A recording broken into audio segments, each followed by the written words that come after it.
بەڵێ بێگومان بەردەوامی شەڕی ئیسرائیل و بزوتنەوەی حەماس وای کردووە کە وڵات لە یاخود ئەو وڵاتانی کە ئێستا ئاگاداری جەنگەکەن و هەموو میدیاکانی جیهان چاویان لەسەر جەنگەکەی دنیا بکات بە دوو بەشەوە. کۆمەڵێک وڵات پشتیوانی لە ئیسرائیل دەکەن و بەشێک لە وڵاتانیش پشتیوانی لە حەماس دەکەن. لەناو ئەو وڵاتانی کە پشتیوانی لە بزوتنەوەی حەماس و هەروەها خەمی دۆخی مرۆیی خەڵکی غەزایانە عێراق یەکێکە لە وڵاتانە. بۆیە ماوەی بڕیارەکانی داوە کە ماوەیەک بە شێوەی نوێژی بە کۆمەڵ ئەنجام بدرێت لە ڕۆژانی هەینی جگەلەوە خۆپشاندانی ناڕەزایەتی ئەنجام ئەدرێت و ئەمڕۆ بڕیارەکە لە چەندین پارێزگای عێراق لە دوای کاژمێر 4ەوە ئیدی لەمە کاژمێرە بەدواوە گردبوونەوەی ناڕەزایەتیەکان ئەنجام بدرێت.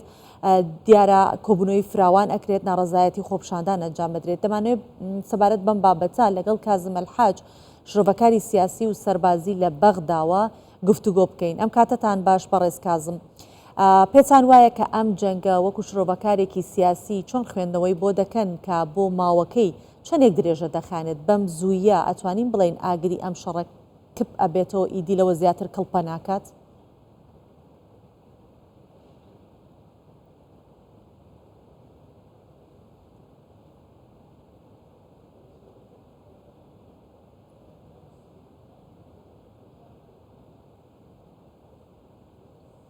نعم بسم الله الرحمن الرحيم.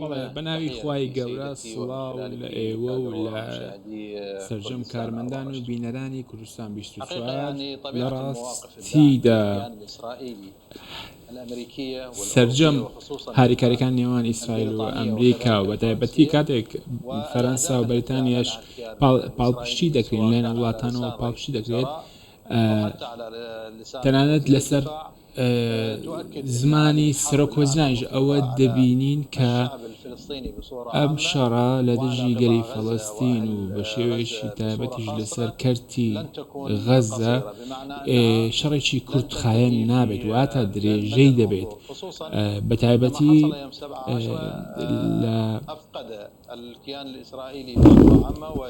بە تایبەتی سوپای ئیسرائیل و هێزی بەرگری ئیسرائیل ئێستا تووشی شۆک بۆتەوە لە دوای هێرشەکەی هەفتی ئەم مانگە بۆیە هەوڵێک هەیە بۆ ئەوەی بتوانن لە ڕێگەی وشکانیەوە بچنێ و کارتی غەزەڵەوەم تا ئێستا ئەمە نەکراوە بۆیە هەر جۆرە ئۆپەراسیۆنێکی لەم جۆرە چەندی لایەنی دیکە دێنێتە سەر شەڕەکە و تێکەڵ شەڕەکە دەبێت وەک حیزب الله و مقاومەی ئیسلامی و جیهادی ئیسلامی هاتنەدەی ئامانجی ئیسرائیل و چونە نێو کەرتی غەزە بە بۆچوونی من ئەمە دەبێتە شەڕێکی نوێ واتە شەڕێکی نوێ دەست پێ دەکات ئەمڕۆ لە 14مین ڕۆژداین واتە 2 هەفتەیە هەر کەی سوپا ئەگەر بچێتە نێو کارتەوە ئەم شەڕە زیاتر درێژە دەخایەنێ بە شێوەی بۆیە شەڕێکی نوێ و ڕۆژی نوێ و شتێکی نوێ و پێشادێکی نوێ دێتە پێشمان لە گۆڕەپانیشتا بە هەمان شێوە و هەروەها لە ڕووی ئۆپەراسیۆنەکانیشەوە شتێکی نوێ دەبێت و بۆیە سەرجەم ئاماژەکان بۆ ئەوەن کە شەڕەکە بۆ کاتێکی درێژ بەردەوام دەبێت. بەڕێز کازم ئەگەر بەم خوێندنەوەی بەڕێستان و شۆڤەکارانی سیاسی دیگە کە چاوەڕوانی ئەوە ناکەن کە جەنگەکە بەم زووە کۆتایی پێبێت لە هەمان کاتە چاوەڕوانیەوە دەکرێت کە ئەم جەنگە بەرۆکی وڵاتانی ناوچەکەش بگرێتەوە چەند وڵاتێکیش بێنە ناو جەنگەکە و تەنیا نەکەوێت تا جەنگەکە لە نێوان حەماس و ئیسرائیل بێت واتە نەک لە نێوان تەنیا فەڵەستین و ئیسرائیل بێت بەرۆکی وڵاتانی دیکەش بگرێت پێشبینیەوە دەکەن.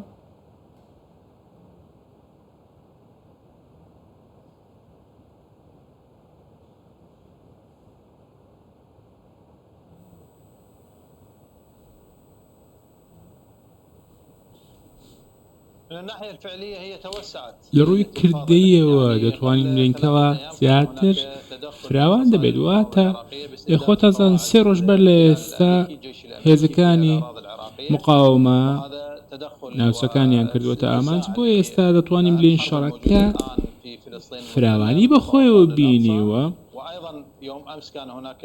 بە هەمان شێوە دەستێوەردانێکی یەمەنیش هەبوو لەلایەن حوسیەکانەوە کە ژمارەیەک موشەکیان ئاراستەی فەڵەستینی داگیرکراو کردبوو. لوبنانیش بە هەمان شێوە تا ئێستا دەستێوەردانی تێدایە لە نێوان ئیسرائیلیەکان و حەزبوڵڵا بەیەکمان پێکدادان هەیەەوە تاوانیش بەشداری لە بەرەکەنە. ئەگەر بە شێوێکی کردەی واقعیانە سێری بکەین تا ئێستا چەندین وڵات لەم شەڕەدا بەردەوامە و ئەم شەڕە بەردەوامە و چەندی وڵاتیش تێدایە و لایەنی سووریشی بێگومان تێدایە. لە ڕووی شکلیەوە دەتوانین بڵێن کە ئەم جەنگە بەڵێ فراوان بووە، بەڵام لە ڕوویەکی دیکەوە وڵاتانی میحوەر بە شێوەیەکی ڕاستە و خۆ و بە فیعلی ئێستا ناتونێتە نێو شەڕەکەوە تەنانەت ئەو بنکانە کراونەتە ئامانج لەلایەن مقاومەوە کە پێشتر بە ئامان گیراون. باوەڕم وایە دوو خاڵ هەیە. یەکەم خاڵ ئەوەیە کە بەردومانەکان بەردەوام دەبێت و لە کەرتی غەزە شتەرەکان بەردەوام دەبێت. دووەمش ئەوەیە کە ئەمریکا دێتە ناو بابەتەکە و هێرشەکان دەست پێ دەکاتەوە لایەن سوپای ئیسرائیلەوە. زۆر چاکە بەڕێز کازم، ئەوەی کە دەیبینین ئێستا لە عێراق ئەمڕۆ کۆبوونەوەیەکی فراوان لەلایەن یاخود خۆپشاندان بەو شێوەیە کە بە شێوەی خۆپشاندانێکی ناڕەزایەتیش ئەنجام ئەدرێت لە عێراق و لە بەشێک لە شارەکانی عێراق بۆ پشتیوانیکردنی فەڵەستینیەکان و پشتیوانیکردنی حەماس. ئەمە جۆرە پاڵپشتیکردنێکی معنەویە. ئایا پێتان وایە عێراق پاڵپشتیکردنێکی کردەیی هەبێت وەکو بۆ نمونە بەکارهێنانی هێزی سەربازی بۆ یارمەتیدانی خەڵکی کەرتی غەزا، یارمەتیدانی خەڵکی فەڵەستین یاخو ناردنی هاوکاریە مرۆیەکان؟ پێشبینی چیەکەن؟